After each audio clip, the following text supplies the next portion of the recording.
வணக்கம். நிலவி வரும் தமிழக அரசியல் சூழ்நிலையினால் இதை நான் பதிவிடுகிறேன். தொடர்ந்து முழுமையான எண்ணிக்கை இல்லாததினால் 3 முறை விஜய் அவர்கள் சந்தித்த பின்பும் ஆளுநர் திருப்பி அனுப்பியிருக்கிறார். ஆளுநர் மாளிகை தெளிவாக சொல்கிறது, நீங்கள் எண்ணிக்கையோடு வாருங்கள், நாங்கள் அனுமதி தருகிறோம் என்று. ஒவ்வொரு முறையும் எண்ணிக்கை இல்லாமல் சென்று விட்டு ஆளுநர் மீது பழி போடுவது எந்த விதத்திலும் நியாயம் இல்லை. இத்தனை மதிப்பெண்கள் வாங்கினால்தான் தேர்வாக முடியும் என்று தேர்வு இருக்கும் பொழுது அந்த எண்ணிக்கை இல்லாமலேயே என்னை தேர்வு செய்யுங்கள் என்று சொல்வது தவறு. அது மக்களின் நம்பிக்கை பெற்றதாக ஆகாது. அது மட்டுமல்ல, இன்றைய காலகட்டத்தில் தமிழக முதலமைச்சர் அவர்கள் சொல்கிறார்கள், தனிப்பெரும் கட்சியை நீங்கள் அழைக்க வேண்டும் என்று சொல்லிவிட்டு பின்னால் இருந்து அதற்கு பல முட்டுக்கட்டைகளையும் போட்டுக் கொண்டிருக்கிறார்கள்.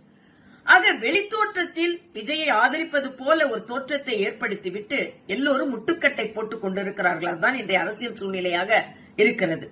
கம்யூனிஸ்டுகள் ஆதரவை தெரிவித்துவிட்டு மத்தியில் இருந்து பாரதிய ஜனதா கட்சி ஆளுநருக்கு அழுத்தம் தருகிறது என்று சொல்கிறார்கள். அதிலும் உண்மை இல்லை. நான் கேட்கிறேன், திருமாவளவன் அவர்களின் ஆதரவுக்காக காத்திருக்கிறோம் என்று சொல்கிறார்கள்.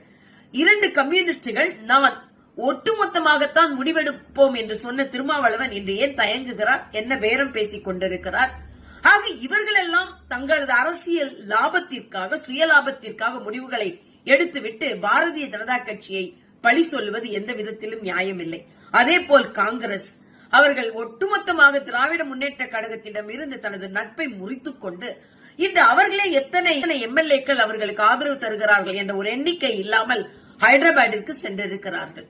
ஆக எல்லோரும் சுயநலத்திற்காக தங்களது அரசியல் நகர்வை செய்துவிட்டு ஆளுநர் மீதோ பாரதிய ஜனதா கட்சியின் மீதோ பழியை சுமத்துவது சரியல்ல. அதனால் நான் இந்த விளக்கத்தை அளிக்கிறேன். நன்றி.